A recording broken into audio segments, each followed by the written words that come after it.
Assalamualaikum warahmatullahi wabarakatuh. Sahabatku petani cerdas Indonesia dimanapun berada. Kali ini kita akan bicara masalah keong emas atau keong sawah ya.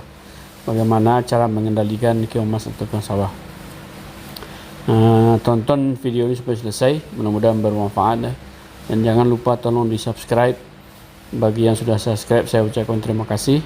Bagi yang belum tolong di subscribe ya, dan tekan tanda lonceng.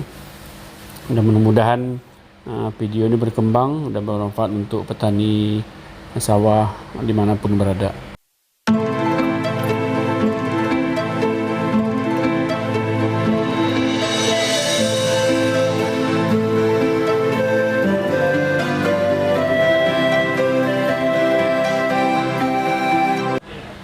Nah, sekarang kita lihat ya, petani itu mempersiapkan racun keongnya, bentan 45 ya.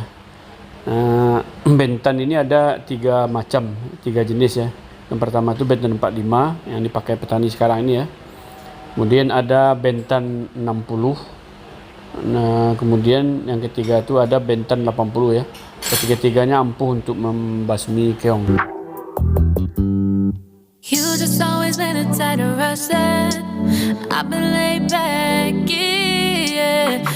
Nah, ini penyemprotan dilakukan ya di lahan sawah ya sebelum tanam.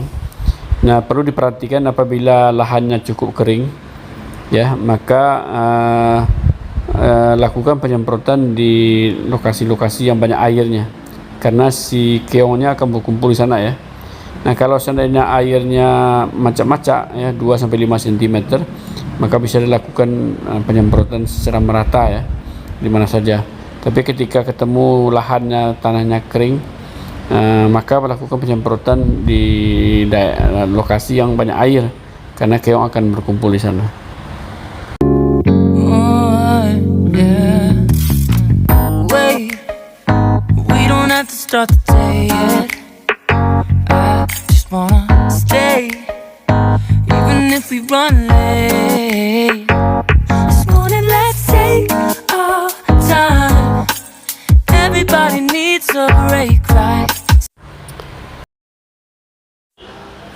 Satu jam setelah aplikasi ya, kita melihat banyak keong ya yang mulai muncul ke permukaan air ya, atau muncul dari permukaan tanah.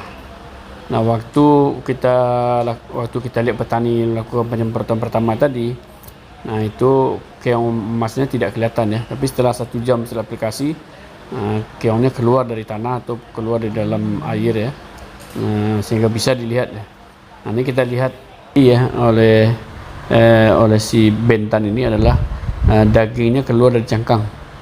Nah, itu ciri-ciri itu akan mati keongnya. Nah, butuh waktu 1 hari ya, 1 hari dia mati itu. Jadi seperti inilah caranya petani mengendalikan keong emas ya, atau keong sawah. Nah, ini kita lihat ini cangkangnya, dagingnya keluar dari cangkang ya. Ini mati nih ya. Nah, jadi kalau seandainya penyemprotan dilakukan merata di daerah persawahan ya, sebelum tanam atau sesudah tanam, maka kita akan menemukan keong-keong sawah yang mati ya, yang keluar daging dari cangkangnya.